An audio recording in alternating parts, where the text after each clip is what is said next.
So this video cuts down almost 4 hours of painting to 12 minutes. So pardon me if I can't quite keep up with my thoughts versus what's going on the screen. I am putting on foundation coats in this first section here. This dark green is just that. It's a foundation coat because how rough the surface was. I mean, you can see here in bits and pieces, kind of, So I wanted to add more layers of paint to try and minimize some of that. And I think for the most part it worked. It meant a whole lot of work. So I put on 4 coats, and so I'm applying the second coat here, and using a darker green, so that way when I put the actual green that I'll be using over, it'll still have it'll have a nice green effect. And I know that since I've used the color of green in question before, it has problems, which I will explain when I get to that actual phase. But so I wanted to get those extra layers of paint to remove, some of the imperfections without using that particular paint, the lighter green. And that's the main reason why I did this foundation coats. But yeah, I mean, and you can see how, and it's a pretty general rule with darker paint. You generally want to apply more layers to get good consistent color out of it. And so that's what I did. This is, I think I did 4 layers total. So, and you can see, I mean, with the 3 that are on it, it already has pretty good coverage, but I wanted to make sure it was good and solid, so we did 4. And then, like I said, every layer of paint helps diminish those imperfections a little bit. So I figured it was worthwhile to put this on.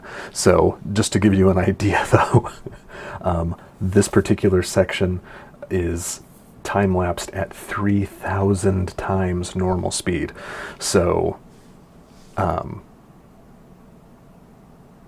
yeah, it took me a while to put all 4 coats on, but I personally think it was worth it for the result that I get at the end, and which you will see here before too long when I start putting on those the actual green of the warp pipe.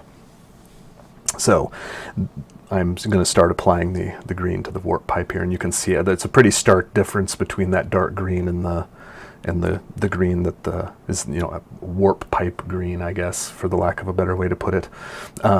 So I mentioned earlier about having problems with this paint when I've used it in the past, and the problem is that it's it dries really, really fast, so it takes a lot of paint in order to get a good layer down. I mean, you can see that, I was just going, this first coat, I was just going to get it on. It's not, real consistent, and it's not, certainly not the solid green. But look at how much paint I'm applying and how many times I refill my little paint cup just in putting, and I only do 2 layers of this. So it is so much. If I was to do all 6 layers with this lighter green, would it look nice? Sure, but I don't know if that bottle of paint would have been enough. So so that's why I used the darker green. I figured it wouldn't be anything that would get in the way. I mean, with 1 coat you can tell that it's not a solid coat, but there's no debating its greenness. So so applying this second layer here pretty much finishes the job, and I get a pretty good result out of it. So I'm pretty happy. But yeah, I mean, and you would not believe it. Like, it doesn't really show up on the video, but the stuff, like when I'd paint it on, I could see the dry layer underneath it just pulling the moisture out of it. Like, I'd do a brush stroke, and then right next to it, it would get wet again. Like and that's what I mean about it just taking so much paint and it just drying so fast. It just, the moisture is just in a big hurry to leave the paint. And so it took a lot. I think this second coat was even worse than the first, to be honest, in terms of how many times I had to refill my little cup. And I mean, I can't mess with how it looks. I mean, that's like almost perfect warp pipe green, but it just took so much paint to do it. So yeah, I mean, by this point, especially doing these last little bits, I was glad that I did those layers with the darker green. It was just, it was a good call. I'm glad I did it. So you'll notice I didn't do a lot of paint right around the open edge of the jug, and that's because that's going to be hidden underneath the top of the cap, so I wasn't too worried about it. I just put enough paint down towards the end to make sure that there wasn't a gap. So now we move on to the topper, and the topper didn't have nearly the issues imperfection wise that the can did, so I'm foregoing the layers of dark green, and even if I did include a layer of dark green, it only would have been, like one layer. So yeah, it would. I just figured it wasn't really worth the effort, so I didn't do it.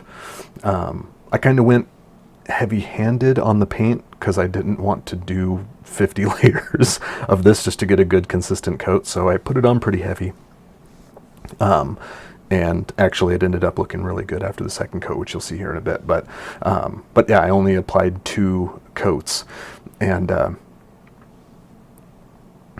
you can see, I mean, it's painting is not exactly glamour work, and it is by no means my forte. So so the result of my painting here, I did not get perfection by any means, but I put on a pretty good coat, or pretty good, a couple of coats, I guess, and it ends up looking really, really nice, especially if you're not paying up, kit glove attention to it. It ends up looking really nice. So there's the first coat, and you can see, like I said, just the lack of imperfections and stuff that was pretty hassle-free. So this second coat, like I said, which I'm also doing pretty heavy-handed, was it's basically just to make sure more than anything else. And I went a little heavier on the top there because if you remember, there was that weird surface problem that I had that I was hoping that the primer would take care of, and it didn't. So I made sure to put some really thick strokes in on those areas to make sure that lots of paint got down into those to minimize that, which I think it did pretty well. So but yeah, I mean, and even on this here, you can see just I'm going through, and not just because I'm doing heavy layers, but just this paint is so, I mean, I don't even know what the proper term for it is. It just requires so much in order to get a good layer down. But like I said, you can't deny the color. The color is fantastic. So putting an end to, I'll be just about done. Yeah, and then I'll do the inner. And you'll see that I kind of overdid it and intentionally put green paint on the lid. I did do that intentionally, and that's so that when I do the lid in black, I get a good, there's no seam or weird seam that I can't get at, and I can just paint over the green at the up to the edge, and then I don't have to worry about any gray poking through. So as you can tell, I'm now working on the lid, and this part, you kind of have to be careful with. I could have used a smaller brush to do a better job, but honestly, I wasn't too worried about it. I didn't do too bad, I don't think, and it definitely will do the job. And honestly, this black, where it was just so much nicer to work with after working with all of that green that was, oh my God, just problematic. But yeah, you can see I'm not really having any issues with the black. In fact, you know, I debated putting on a second coat of black. I decided to do it, and I think it was worth it. But I mean, you know, look at that. I mean, it's pretty consistent. I was actually impressed with how consistent the first coat of black went in there. But you know, you can't be too careful. So yeah, so I put a second layer on. If nothing else, and it doesn't really show up here, so I'll probably take some pictures that you can see, get some of the detail on it. The one thing with the black is because it's a matte, it's almost chalky, and so brush strokes showed up in it really, really well, and so the second coat helped with that.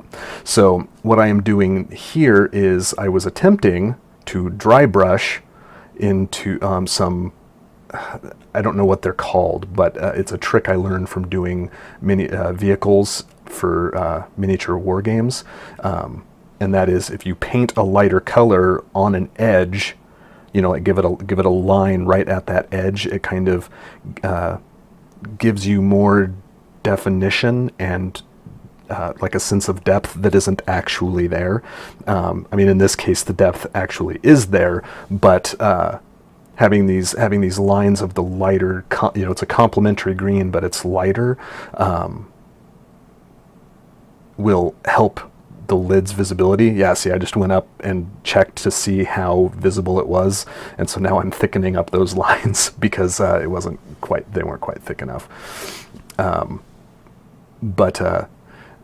So yeah, no, and it's a really simple trick. You know, obviously I'm not a master painter or anything, but that's it. On to assembly.